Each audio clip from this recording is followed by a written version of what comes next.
tutup pistol dekat tangan. Apa yang membuatkan Mr. Vicky boleh stay sampai 30 tahun? Kematian someone tu adakah benda tu di luar daripada bidang sebagai seorang polis?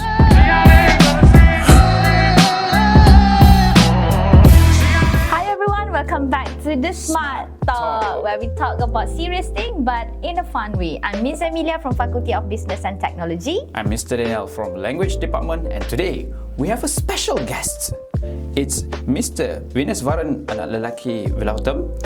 He is a retired. Beliau merupakan seorang mantan superintendent polis dari PDRM yang telah pun berkhidmat selama lebih daripada 30 tahun. Apa khabar? Ataupun lebih mesra dikenali sebagai Sir Vicky atau Mr. Vicky. Apa khabar Mr. Vicky? Okay, good. Terima kasih. Sihat. Terima kasih kerana dapat meluangkan masa bersama kami hari ini. Jadi harapnya kami dapat banyak berkongsikan ilmu-ilmu, pengetahuan dan pengalaman kepada penonton. Kalau saya boleh, saya share lah. Okay, so untuk pengetahuan Mr. Vicky, audiens kita yang menonton ni usually mereka adalah di kalangan Gen Z lah. Maybe kita boleh start dengan soalan yang pertama, Mr. Daniel. Untuk soalan yang pertama, kami dan penonton-penonton yang lain pun nak tahu jugalah macam mana seboleh rasa, bukan setakat berminat tapi macam mana mula-mula nak masuk dalam bidang polis atau bidang penguatkuasaan ni. Soalan ni memang saya ditanya daripada awal-awal lagi. Famous question. Dari dulu. Banyak tempat ni dia tanya, bukan saja you all. Saya jumpa siapa pun sampai interview dulu pun banyak orang tanya, boleh masuk polis. Selalunya saya beritahu ada dua cara kita ni. Kita orang kata apa, we like something lah kan. So like satunya kita panggil minat. So sometimes minat so come, you know, from childhood I want to be like this, I want to be like that. Satu lagi you push it ataupun you telah ditolak. Okay. Ataupun dimasukkan dalam kena paksa. Sama rada lah. Paksa tidak maksudnya you ditolak, tapi sama rada you end up there. Okay, faham. Buat saya ni kategori nombor 2 lah. Oh, actually. Okay. Tapi bila you end up there, then itulah bila sudah end up dalam tu, then come back to number 1 tadi. Oh, dah ada rasa minat lah, dah build rasa minat. Minat tu akan datang balik. Bila you think something is interesting lah kan. So why kita tak mau teruskan di sini kan? Faham. Macam itulah saya punya career start. Cerita sebenarnya itulah kan. Bukannya tak semestinya semua dari minat asal. Ya, betul. Benda tu akan datang kan. Jangan kita kata saya belajar ni, saya nak jadi tu. Belum tahu lagi kan. Tapi you pergi bilang you tengok, this is something interesting for me kan. Macam orang tanya saya, "Sir, you buat degree bidang apa?" Management. Master management. Kenapa tak sanggup? Saya kata ada juga. Benda ni ada boleh kait. Develop diri kan. So, it all should help you somewhere kan. Betul. Jadi nak pergi lagi tu bila of course lah kita nak masuk dalam polis ni. Bila masuk dalam tu kita tengok, wow, macam tu lah, wow. Rasa wow tu lah. People cannot do, you can do. Something macam siasatan tu apa dia kan, orang kata. Macam mana? Kejap lagi pun kita akan kupaskan juga pasal tu. Macam tu yang buat minat saya lah. Okay, so since Mr. Vicky ada kata mula-mula kita bukanlah terpaksa tapi tiba-tiba kita ada dekat dalam polis kan. So apa yang membuatkan Mr. Vicky boleh stay sampai 30 tahun? Kita nak tahu apa batu loncakan tu kan orang kata. Betul. Lama tu. Yang membuatkan. Satunya macam saya kata tadi lah, you make yourself. Saya ni, I don't know lah, a lot of people have that. I have a character that when I like something already, I will go deeper in. Okay. Saya akan masuk ke dalam tu dan saya akan explore lah. Jadi bila saya masuk sebagai seorang constable lah pada tahun 1980 dalam polis ni. Jadi it was, as constable di tahun 80. But one thing, satunya you serve. Okay, serve dulu. Serve kan. Serve ni kita banyak orang kata menderma kan. Orang kata menderma duit. Tapi saya menderma melalui kerja saya. Faham? Tenaga kita. Tenaga kita bagi untuk solve. When you solve somebody's case, when the people come out, thank you sir. Dia kena macam dia kata thank you sir. Lepas tu dia kata English dia kata, I hope you and your family will be the blessed. Itu kita beli pun tak ada orang nak takkan bagi. Betul.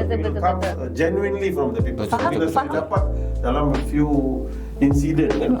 Jadi saya rasa it makes me, I said okay, I stay. Addicting, benda tu rasa addicting kan. Rasa nak buat lagi, Kita seronok bila dapat komplimen macam tu kan. Saya dalam sebuah insiden kan, dia kata my sergeant cakap saya, okay, ada seorang meninggal kan, accident. So dia kata you pergi jumpa family dia begitu. You have to tell the family and his only child meninggal. So you nak bagi tahu mak bapak dia. So how you are going to approach and tell them like this? So Betul. of course that time I was very young. Kita pun rasa serba salah. Macam mana takkan kau terus bagi anak kau mati mak? Betul. Kita dulu happen. So in that day we learn from others, how you are going to approach them, how to tell them, and then when they came in confidently, they know already. I mean, by the way, you tak cakap dia. Okay. Saya kata, cik, ni nama anak ya, cik, ikut saya pergi hospital. Cik, tak ada, ikut je. Tak ada apa, cik pergi ke hospital. Sampai di hospital, saya serang orang hospital, saya balik. So, after that, of course, by the time from there to come there, the family already come down already, Jadi lepas tu bila saya jumpa balik family hari tu, bapak dia peluk saya kata, awak boleh bagi tahu saya anak saya dah mati tau, tapi you tak bagi tahu saya. bagi tahu. So that time kita pilih kan some words to use. Betul. Boleh belajar macam tu. So this kind of things make us go. Tapi kalau macam contoh bila nak bagi tahu tentang kematian someone tu, adakah benda tu di luar daripada bidang sebagai seorang polis? Dalam bidang kita juga. Sebab somebody accident, you have got the address, and then you have to go inform the family kan. You kena inform. Betul juga. Tapi di sini there was no law to say you must talk like Okay. Faham. Kita sendiri kena create Decide some macam mana our approach, how okay. to go and deal with it. Betul. Tidak semua kes kan orang macam contohnya dia datang bawa motosikal, dia tahan dia tak ada lesen. Salah tak? Salah. According to the law. Tapi dia bagi tahu, cik, saya bapak saya dengan saya, ni dua orang je ada rumah. Bapak saya sakit nak beli ubat. Okey, faham. Okay? Ada tolak ansur. Dia kata okey, saya nak beli ubat kat kedai situ. Okey, sekarang kita kata nak lepas dia. Boleh, tapi kalau dia pergi jatuh sana, anything happen. Ya, betul juga. So, apa kita boleh buat? Baik, aku bawa kereta kau duduk, kau pergi hantar balik. So itu satu kesalahan, tetapi kita boleh betulkan dengan cara membantu dia. Okey, faham. Law never say that, tapi kita mempunyai kuasa budi bicara di tempat tersebut untuk membantu. So the public will feel, yes, polis boleh ambil tindakan, tetapi polis juga boleh buat macam tu dalam satu keadaan tertentu, bukan semua lah kan. Faham, Tapi dalam keadaan tertentu tu kita boleh lakukan. So you can do that. What make me I have the power to do this. Why should I? Inilah yang minat tu juk baiklah. Faham. Minat untuk membantu orang sebenarnya kan. Seronok tengok Sir Vicky passionate cerita kan. Banyak lagi yang kita nak tahu. So terus kita terus masuk kepada topik yang kedua. Topik yang kedua ni hangat sikit lah. Hangat sikit, iaitu ramai orang salah faham pasal kerja investigation. Contohnya macam ada misconception dalam public yang contohnya menteri ataupun siapa-siapa yang berkuasa, wakil rakyat ke apa ke, dia ada hak ataupun dia boleh untuk pengaruh ataupun intervene dalam kuasa polis. Adakah benda tu betul lah? Apa realitinya sebenarnya? Kita kena faham undang-undang kita ni draft.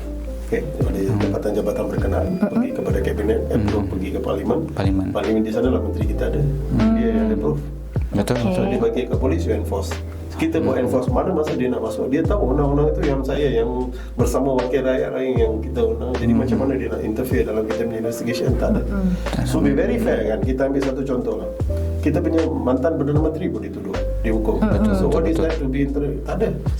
For me, to be frank with you, saya dah bekerja dalam tak ada siapa pun datang bagi tahu. Mungkin dia orang datang, ini anak buah saya. Tak apalah, dia datang minta tolong kalau boleh. Kita kata Datuk Seri kan, Datuk ini kena. Dia akan tengok apa kes. Okay. Habis. Sebab he knows the law and the procedures we have. So I cannot obey and do for you. Tak ada undang-undang kata untuk menteri undang-undang ini, untuk orang bawah undang-undang ini, untuk kita kan tak ada. Semuanya 379 curi. 302 bunuh. Itu saja. So the law is to everybody. So there's no interference in any. No one is above the law lah. No one. Because it's very clearly dalam law cakap, dia orang semua tahu. Dari peringkat ke atas ke peringkat bawah ke, semua tahu. Mereka tidak akan masuk campur dalam urusan siasatan dan polis pun tidak akan memberi apa. Saya tidak penyelesaian perkhidmatan, tak ada siapa datang, you stop. Tak ada siapa yang pernah pengaruh. No way. Tak ada. Sebab saya rasa saya boleh, we proudly can tell that we don't encourage and we don't entertain. Because they don't come. It's not only entertain. They don't also. They know their powers. Seorang menteri ke, so dia orang tahu kuasa dia dan dia orang tahu apa kuasa polis. So that's easy because di negara kita is very simple. Everybody has law there. Ada orang create law, ada yang pass the law, ada yang implement. Macam kita ni penguat kuasa undang-undang. Bukan polis saja, custom kan, anybody have penguat kuasa. Masing-masing ada tanggungjawab dia. So masing-masing ada mutual respect lah. Menteri pun dia tahu kerja dia, dia tahu sih. Dia ada respect. Dia buat. Habis siasatan, macam you must understand kuasa polis untuk menjalankan siasatan saja. Kuasa mendakwa ada pada AG. Ya. So kalau AG fikir kita punya siasatan tak lengkap, dia tak tuduh. Kalau dia fikir itu lengkap, dia akan tuduh. That's it. Itu kuasa. Kita tidak boleh cakap polis ni bias, tak ada. Sebab polis punya kuasa hanya untuk menjalankan siasatan. Satu lagi adalah katakan analisa. Di Malaysia kita ada Jabatan Kimia yang menjalankan analisa. It's not a police. Contohnya postmortem bukan polis, doktor. Orang ni semua berasingan. Laporan-laporan ini akan dikompilkan oleh polis dan bagi kepada kita punya AG untuk decide whether to cut. So semuanya adalah orang berasingan. So you have to compile everything in order for you to make a final decision by the AG. There is a law ataupun there is evidence to be charged, they decide. So we are not have any problems on this. Kita tidak boleh mengatakan aku tak mau buang kau tak. Betul. Everybody have their bidang kuasa masing-masing. Peranan masing-masing. Okay. So tadi Mr. Vicky ada selitkan berkaitan dengan siasatan kan. So boleh tak Mr. Vicky share sedikit dengan audiens kita salah satu kes yang Mr. Vicky sendiri pernah handle. Kami difahamkan sebenarnya Mr. Vicky pernah handle satu kes yang high profile case lah kan. Datuk Sosialawati, betul ke Mr. Vicky? Sosialawati ada, lepas tu ada lagi satu kes macam nama dia Stephanie Faure daripada France. So dia ni macam Sosialawati ni everybody know the case. In fact I go to everywhere also saya national case kita kata. Saya pergi foreign country masuk khusus pun dia orang suruh present because nobody was found. Bodies was not found but case has been convicted. So the process of investigation level, of course not only our side but a lot of people works together kan, ada department bantu. Satu lagi kes macam Stephanie Faure ini, budak ni daripada France. Dia lah tahu lah kan, masalah ini dia suka travel. So they travel. So they tell the family that they go to Indonesia. From India, after India they communicate. Then they go to Indonesia. After that she says either to go Malaysia ke somewhere lah. After that, daripada Indonesia dia disappear. No communication with the family. So the family what happened, they try to communicate. Tak ada. Lepas tu dia jumpa dengan dia orang punya attaché di Singapore memaklumkan bahawa jadi what happened, the things came out in the paper, the police lodge a report lah, Malaysia police lodge a report and they do the investigation. So kita pun cari, finally we found that she landed in Malaysia through AirAsia. Itu yang melibatkan Malaysia sekali. Masalah lepas baru kita masukin lah. Dah dapat tahu tu. Datang, lepas tu pergi mana? Hilang. So dia cari, finally gitu, she was in a hotel in Malacca, one hotel stayed in Malacca. Lepas hotel tu, then we go the hotel. Lepas tu pergi mana? Cari. Finally we found one girl tu apa nama dipanggil yang bersih bilik tu. Housekeeper. Dia bagi tahu housekeeper tu. Mengatakan dia nak pergi Tioman. She interested to go to Tioman. Tak duduk diam dia. Lepas tu dari sana kita pergilah. Terus Tioman kita tahu ada buku. Jumpa. Jumpa nama dia. Maksudnya dia dah arrive lah kat sana. Dia dah sampai. Jadi masuk sana kita senang lah. Because yang ini yang ambil masa lama dekat 2-3 bulan pencarian saja. So this is what the investigators have done lah, bukan forensik masa tu saya tak ada, tapi mereka yang buat. Jadi bila masuk ke dalam sana senang je, tunjuk gambar aja orang dah tunjuk dia dengan dia last suspect lah. So but then you arrest the suspect, suspect bermudah dia nak mengaku, you know lah kan, mana orang cakap you buat, mana orang betul. ada proses lah. So finally bila time sekarang dalam dia punya interrogation, lama-lama dia mengaku lah, mengatakan dia bunuh dia. So actually what happened, bila dia turun di sana, masalah ini biasanya dia duduk dekat apa ni, budget hotel lah kan. So rumah ni dia memang ada sewa macam bilik lah untuk ni, jadi dia jumpa dia. So dia bawa pergi bilik dia. Dia pun, dia shock, dia kata dia nak duduk sana. Bila petang tu, masing-masing dua-dua keluar lah untuk pergi. Lepas tu biasalah mabuk apa semua, makan. Dia balik bilik, laki dengan perempuan biasa lah kan. So that was the incident happen. So dia orang kata ada tekan, so dia pukul. Perempuan ni jatuh, kena dekat kek dia mati. Jatuh lah. So laki ni besok morning dia kata dia get up, tengok dia dah mati. Masa tu dia mabuk, dia pun tak. Both side lah. So bila bangun, dia pun tengok dalam mati, dia bungkus, dia pergi buang dalam satu gua. So inside the body lah. So after that wash our house everything lah. So bila kita buat siasatan, then after that baru kita pergi lah. Bila kita pergi ke sana, so we have to find the evidence to link dia. Ya. Selalunya dalam crime sini ataupun evidence ni kita kena ada link kan suspect. betul. Mangsa. Jadi bila kita dapat peluang pergi rumah dia, dan kita dah jumpa pakai forensik lampu tu, kita dah jumpa darah titik dekat bilik tu. Jadi bila kita swab darah tu, of course fine. Yang UV tu ke? UV light. UV light tu. Jumpa lampu. Lepas tu dia pun tengok ada lampu tu, so kita ambil dapat swab hantar, dan later lah Kena pasti DNA dia. DNA mangsa. Lepas tu kita ada jumpa juga apa nama phone punya kad tu kan. SIM card. SIM Kad tu dekat dalam ni. Lepas tu baju dia, things something like. So confirm ready lah. So, lepas tu kita bawa dia pergi mana tempat dia buang. So bila bawa Gua tu. 3 months, 4 months, dia dah nampak dia punya decomposing body dah tinggal tulang saja. So keluarkan body tu, dan first confirm dan buat DNA, of course confirm lah this Stephanie Fori. So that why I'm bringing this case is period. Satu case ni kadang-kadang kita boleh habis dalam 1 bulan, 1 minggu, 2 minggu, 3 minggu, 1 bulan. It is period sometimes. Kerana information we needed.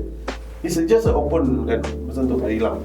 Ya, betul. So this one case that we attended, which is successful, of course suspect telah dihukum gantung lah. Hopefully dia lepas tu dapat evidence yang kita collect ni dapat linkkan dengan ini. Makin convince macam lagi ni dah convince dengan kita punya evidence macam ni lah. So yang kita seronok ni adalah bila macam in fact this morning pun ada satu kelas kan. Kalau ada puzzle lah. Okey. Dalam investigation dia kena ada puzzle tau. Bila ada puzzle ni kalau kita cantum tu yang seronok. Betul. That makes you interesting. Macam mana ya? Contohnya kita ambil satu case contoh lah. Okey. Satu orang tu dia jatuh. Kena bunuh kan. Kena tembak contoh. So dia bunuh diri sorry dia bunuh diri dia jatuh. Kalau orang bunuh diri ni tembak pistol dia jatuh, sama ada dia tembak dia jatuh sama ada kiri atau kanan. Okey, betul. Tapi bila tengok orang ni dia jatuh guling. Jatuh tu guling tau. Jadi kursi memang ada pistol dekat situ. Ada kelongsong peluru, tembakan pistol pula atas. Lepas tu bila check mangsa ada pula tembakan di sini. Okey, mangsa tu pula memang disahkan tak ada siapa-siapa dekat situ, dan we find nothing, no CCTV yang menunjukkan dia sendiri je masuk dalam bilik semua ada. Ada kecederaan di sini, ada kecederaan sini, peluru keluar sini. So kita duduk fikir, apa jadi kat sini kan? Macam mana ini boleh jadi bunuh diri kan? So you sit down and you will discuss Solve the puzzle. What could be happen. So anybody can come to presumption where your evidence will be support in the court later. Which court has to accept, sebab court pun akan tengok you punya reconstruction di balik. Dalam investigation ada satu konsep yang mesti dibuat adalah reconstruction. Apa mungkin terjadi dalam keadaan ini. Betul, faham. So kita boleh ambil banyak Dan dia ada banyak reconstruction lah. Maknanya tak semestinya ada satu reconstruction. Itulah sama-sama kita duduk dalam bilik ini kita akan bincang. Okey, kalau macam ni apa jadi? Macam contohnya dalam kes ni lah. Jadi satu perbincangan kita buat kemungkinan semasa dia nak seorang orang nak bunuh diri kan. Ingat senang nak mati ke? Bukan. Ya, betul. Dia fikir terus pok terlepas tembakan satu. Jadi tembakan ni pergi ke kiri. Bila dia kena tembakan ini, this person got heart attack problem. Sebab ada rekod mengatakan dia pernah pergi. Jadi heart attack. Bila heart attack dia kena terkejut tu, dia jatuh. Masa jatuh tu pistol tu naik. Dia tembak lagi kali. Dia tegak balik. Masa tu pistol tak turun macam ni tau. Pistol dia naik macam ni. Jadi dia pergi ke atas. Jadi bila dia jatuh tu, dia jatuh tu guling. So tak tahulah benda tu exact kan. So this how ini saya kata satu contoh. Presumption, So kita ambil presumption macam tu. Jadi kita nak contohnya ada orang kena tembak, dia jatuh macam ni, duduk atas kursi. Pistol dekat tangan, dia mati kena tembak bunuh diri. Macam mana kita nak katakan bunuh diri duduk macam tu pistol dekat tangan? There's no possible. Kerana kalau dia tembak, pistol mesti jatuh sebelah kiri atau sebelah kanan atau belakang kan. So ini dia duduk. So di sini kemungkinan dibunuh. So kita kena bawa poin yang mengatakan dibunuh lah. Ini yang kita katakan dalam investigation, the puzzles. Solving the puzzle. So puzzles can be from anywhere, from everywhere. From physical evidence, to the testimonial evidence, or digital evidence. All you have to assess untuk you punya final conclusion. Decision. Ya. Actually sangat interesting sharing sampai saya pun tak tahu nak cakap apa. Pada saya yang menarik, yang menariknya macam setiap manusia yang ada terlibat dalam kes tu, staff hotel tu ke apa ke, semua yang terlibat tu semua boleh bagi sumbangan. Macam contohlah kalau tanya saya, kalau contoh saya kerja staff dekat hotel ke apa ke, saya nak ingat muka orang pun susah kan. Ini kalau contoh datang tunjuk gambar, saya pun tak sure lah dia ni ada ke tak kan. Yang dia bagi tahu nak pergi Tioman tu kan, itu. Dia setiap orang tu menyumbang. Kiranya kalau ambil keterangan daripada pekerja dekat situ pun akan dibawa kepada definitely. This is what kita nak daripada public, because kita kena ingat polis pun public kan. Saya punya adik-beradik pun public juga. So if you tak bagi sumbangan kepada saya, macam mana saya nak, macam contohnya kalau you punya house pecah rumah kan, you yang nampak suspect tu, takkan dia pergi tangkap lah. Nak tangkap macam mana kalau you tak nak bagi saya description, you tak bagi apa kan. Macam ni saya nampak muka dia cek, muka dia memang ada baru dekat sini. Dia jari ada enam. Cukup polis akan pergi tengok dalam rekod dia ada tak penyerang yang punya. Yang macam tu. Okey, kita akan tunjuk gambar. Cek tu. Habis solve. Tak sampai setengah jam kes boleh solve. Betul. Kerana sumbangan you sangat penting dalam pada kita. Jangan ingat 100% you nak tolak pada kita. Betul. Everybody has to play their peranan macam tadi kan. Single word from the housekeeper tu kita sudah solve dia punya kes. She is one of the main reason kita boleh solve first. Kalau hari tu dia tak datang, kita datang mana dia. Betul. Satu je orang. Saya kata so every orang kata apa? Masyarakat negara ni kita ada peranan kita. Betul. Ada information kalau you kena sentiasa alert, kena aware. Apa ada kita bagilah. It's not that itu saya macam tadi yang awal-awal saya cakapkan. Derma ini merupakan derma. Sumbangan kepada kamu, kepada masyarakat. Betul. Derma kamu adalah maklumat yang kamu beri kepada kita untuk kita nak habis. Not you. Bukan kalau kita lepas penjenayah ini, dia mungkin akan buat lagi. Betul. Kita bukan save the innocent people, tak ada. Ya. Innocent people must be saved. Kalau dia tak buat, jangan kita cakap dia buat, tak buat. Memang kita kena eliminate dia daripada tu sebab dia tak buat. Tapi kalau dia buat, dia pasal terima lah. Betul. Dia ada alasan-alasan dia sendiri sana. Itu you punya alasan. Tapi you buat. Kalimah jenayah berlaku di sana. Jadi tugas saya untuk lakukan. You pergi ke mahkamah. Pengadilan bukan polis pernah jatuh hukum, tak ada. Dan jatuh hukum hakim. So we produce all the evidence, you produce evidence, kita lawan lah, tengok siapa menang. Saya ada satu soalan, kan bila macam Mr. Vicky handle beberapa kes, ada kes yang hangat macam tadi Mr. Vicky share kan, apa usually kita akan ada sebagai pegawai, mesti kita akan ada tekanan daripada media lah, public kan. So macam mana Mr. Vicky, pernah experience ke tekanan daripada mereka? Saya punya kerja saya senang saja sebab dalam polis ni kita sudah ada arahan. So just ikut arahan saja. Siapa yang boleh bagi press conference tu, biar dia je cakap. Jadi siapa datang pada saya pun saya tak boleh. Macam saya contohnya, saya ni dulu masa pakar superintendent. Saya hadir satu kes. Saya punya IO case adalah ASP. He's lower rank than me. Tapi dia adalah IO of the case. I only can talk to him. Even not the OCPD. Not even to any other officer. Saya apa-apa saya ada ni, saya mesti cakap dengan dia. Okay, this is what I know, saya bagi dengan dia. Habis. Kalau saya lepas tu nak pergi cakap dengan OCPD sebagai kawan boleh. Saya selalu cakap, tuan tanya saya kawan boleh. Tapi information tuan tanya dengan I.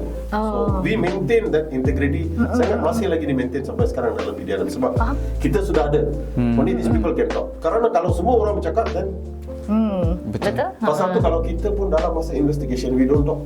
Because we know there's a public, there's everybody. Because kalau you punya share knowledge pun orang boleh kan. Jadi kita masuk dalam bilik, kita discuss. Okay, ini. I let you know finish. Then I give you a report to you. So I cannot go and talk to everybody. Even masa tadi Sir nak cerita pasal kes tadi tu pun mungkin Sir terpaksa sulitkan beberapa benda kan. Betul, ini sebab kes dah habis. Kes dah habis kita boleh share. Pernah buat tak ada masalah. Tapi kes-kes yang sedang ini kita tak boleh bercakap. Tak boleh cakap. Even officers yang ada pun tak akan bercakap. Macam sekarang kita tahu press conference diberi oleh ketua polis negeri, polis daerah ataupun dia punya ketua pengarah. Orang macam tu saja dibuat. Kerana mereka akan cakap setelah mendapat apa saja fakta yang perlu diberitahu. Kerana kita tak boleh bagi tahu the whole investigation proses sedang berjalan. Mana kita boleh cakap. Ya, of course people akan datang jumpa you tu. Ulo ni mic lah semua kita bye jalan. That is their job. Dia buat kerja dia. Kita bukan kata dia apa kata dia buat kerja dia. Kita senyum saja. Saya pun pernah cakap. Masa saya lah, saya cakap dengan KPD lah. KPD tu, cik tuan ni apa mana? KPD. Saya buat tapi KPD yang patut mengulaskan bukan orang. Faham. Public sama juga lah. Disturbance bila kita buat kerja orang, macam kita kata kan, sebelah kanan accident, sebelah kiri jam. Ya. Betul. Sama sibuk. Itu kita just satu hal lagi kadang-kadang keluarga lah. Keluarga kadang-kadang macam there was one incident, one case di bentuk-bentuk Ya. The father mother was murdered. So bila kita sampai, it was very cruelly murdered lah. Okay. So one of dia punya daughter adalah doktor. So she comes, she want to see the parents. So kita macam saya kata, I'm sorry, kita tak bagi. Tak bagi. Tak bagi. Saya kata, dia kata, I'm doktor. Despite kau So anak. dia kata, saya doktor, I'm sorry doktor. We wait for her. Lepas kita dah uruskan, kita bungkus dia cantik-cantik, baru Baru tengok. So why? She may have seen all this before kan. Yeah. Tapi kalau mak bapak dia kalau tengok dalam keadaan macam tu, effect your It's a different mental kita akan mental rasa effect. benda tu tertekan tu. Tapi kalau saya dah bungkus cantik-cantik, bila dia tengok nothing. Betul. Yeah. So pasal itu pun kadang-kadang menjadi ni juga. They don't understand that concept. Kita kena macam orang gantung kan. Mak bapak dia berada dekat luar nak tengok. Tak When they sanggup want to lah. see orang gantung, tak ada. betul. Kita turunkan dia, kita dah bungkus, baru let you see. Yeah, Okay, yeah, that's betul, scenario. betul. That's why sometimes reason kita kena control people don't go in. Kerana that another things which is very important lah. Orang kita kena faham dalam investigation. Kalau orang ambil gambar kan. Dulu ada satu kes yang budak kena bunuh M-Bank dulu kan. Dia pergi ambil gambar tu. Masa sebelum mati tu kan menjadi viral kan. Polis belum sampai semua keluar gambar. So that is very bad. Yeah. Pasal tu kita ada gambar-gambar yang melibatkan investigation. Kita jangan viralkan. Betul. So, because police can call you. Sekarang kita tahu kan MC dengan polis panggil mana-mana yang But don't do this because this is an evidential value. Keterangan-keterangan evidence sangat penting. Jangan kita buat kerja macam tu. Ada orang cukup nak buat dalam Instagram ke apa, nanti besok kena panggil lah. Kita tak boleh. Sebab kita nak bawa ke mahkamah, kita nak tangkap penjenayah, kita nak tuduh penjenayah siapa yang buat. Mesti bertanggungjawabkan. Tapi kalau kita dah evidence dah rosak. Betul juga. Dia akan mengganggu siasatan jugalah kan. Okey. So Ya, tadi pun macam Sir Vicky pun dah masukkan sikit advice juga kepada penonton-penonton, tapi mungkin Sir ada advice lain kepada student-student yang berminat dalam bidang enforcement ni, skill apa yang paling penting ataupun apa mindset karakter yang diorang perlu ada. nasihat sikitlah kepada student kita Pertama kan. kali macam saya katalah, sekarang ni kita nak kena ada minat, tapi sekarang macam dia apa Gen Z. Saya tak kata orang tak ada ni lah kan. So yes, everybody have change. Macam saya pun daripada kerja berubah, tapi sekarang saya ada peluang campur dengan orang. Saya berpeluang jumpa yang bapak saya punya, datuk saya punya. Sekarang generasi kita seterusnya. boleh nampak perbezaan. Sebab saya pun ada anak Gen Z kan. Then you must understand one thing lah kan. When satu kita diajar, ramai mungkin tak terima lah kan apa yang diajarkan. When you do something, do it professionally. So you will be somewhere, some places. Kalau you pilih kerjaya ini, buat. Macam kalau saya tak mau ambil contoh orang lain lah, saya ambil diri saya. Saya sebagai constable, takkan saya pension constable, saya kurang-kurang dapat pangkat sebenarnya. Betul. That's it, because saya punya journey tu kan. So boleh. Kalau Dream kita big. pilih kerjaya itu, kita boleh maju diri kita. Macam contohnya, saya masuk polis PMR, masa dulu panggil SRP. Tapi bila saya pension, saya ada master. Dapat peluang belajar. Dapat peluang belajar dalam masa kerja juga, diberi peluang untuk belajar. Jadi you can develop your diri.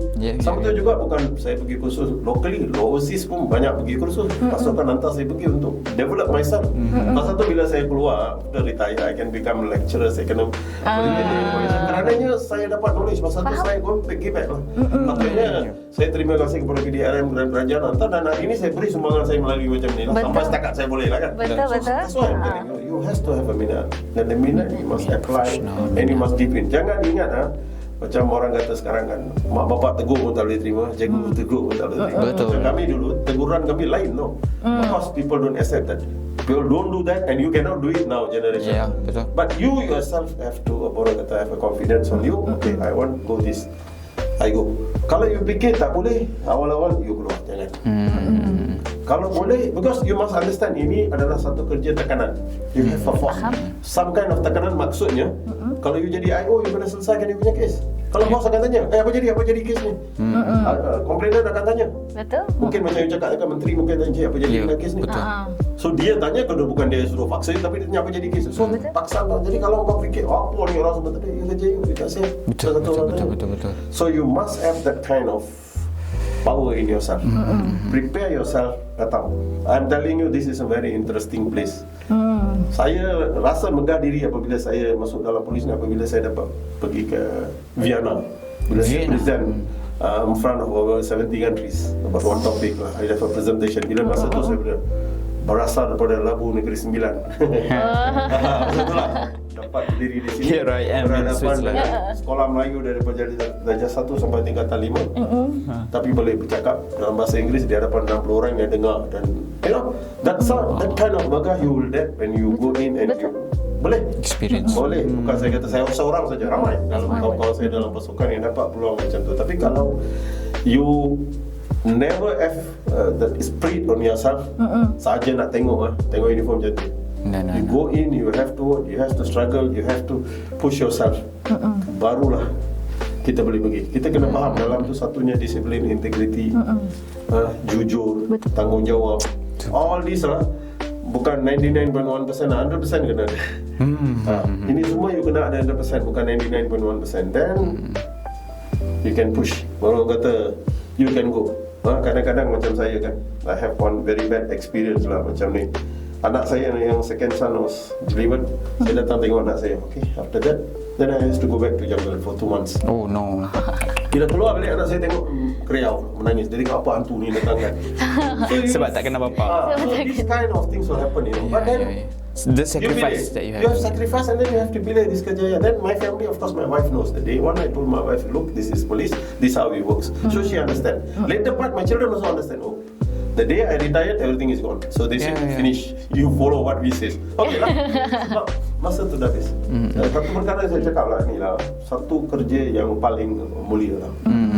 Satu kerja yang paling mulia. I'm not talking about other job, tak ada. Bagi saya, sebagai seorang polis, saya kata this is one. Dan sampai sekarang pun saya selalu PDRM kerana what am I today because of police. PDRM. So similarly, I'm telling anybody who want to come in, this is the place that you can sumbangan, you will be appreciated. Akan dinilai, akan hormati. Macam kalau duduk satu kampung tu, kalau apa-apa orang tak jumpa doktor, tak jumpa, sorry to say lah, bukan jumpa doktor, dia akan jumpa polis. Betul. Dia akan tanya sekarang lah, that's are the things from those days until today. Betul. Boleh pilih kejayaan ni, go for it, you will come up. Satu lagi apa yang saya impress bila saya boleh masuk dalam come in good terms, masuk polis tu dalam good terms and end in good terms. That's why I said, macam saya kata tadi, integrity, disiplin, jujur, tanggungjawab, semua ada. Nothing to be worried. You can sleep peacefully, you can get out peacefully. Go in peacefully, get out peacefully. Injury pun tak ada saya, tak ada injury. Biasalah, usually mana-mana you kerja kan. Kerja dekat mana, macam dulu saya pernah kerja dekat Kenan, anjing gigit juga. Bagian pun daripada orang awam pun ada juga. Masalah ada tu pun pernah kena tembak pun ada. So ini semua perkara biasa dalam kerja. So it is just, orang kata apa, itu merupakan history. So you must always look forward. Boleh cerita kat anak-anak nanti kan. Saya katakan selalunya pandang depan, jangan pandang belakang. Don't look at the back, look at front. It is always just good advice. Yes. Boleh ambil tu. Always go. Right. So sangat interesting ya untuk episod hari ni kan. Seronok. So seronok sangat, banyak sebenarnya yang Mr. Vicky dah share dekat kita. Banyak sangat input. So thank you so much Mr. Vicky for spending your time here, and on behalf of Smart College, kami sangat berterima kasih atas sharing yang Mr. Vicky dah beri untuk hari ini. Passionate sharing. Thank you very much. Thank you for me and tengok timing, tengok dah Betul. Thank you very much. Jumpa lagi. So all the best to all of you lah. Thank you. Untuk student Smart College dan juga audiens yang sedang menonton, semoga banyak knowledge yang kamu terima dan boleh diterapkan dekat dalam diri kita lah kan. Kalau ada soalan, komen tolong. Bukan senang lah nak minta betul. Mr. Vicky ni. Mungkin komen lah soalan apa-apa, nanti next video kita invite Mr. Vicky lagi untuk jawab soalan. Boleh jadi. Okay, so that's all for today kan. So if you think this video helpful, don't forget to hit the button like and comment down below. I'll see you guys in the next episode. Don't forget to be smart, be different. Bye. Bye-bye.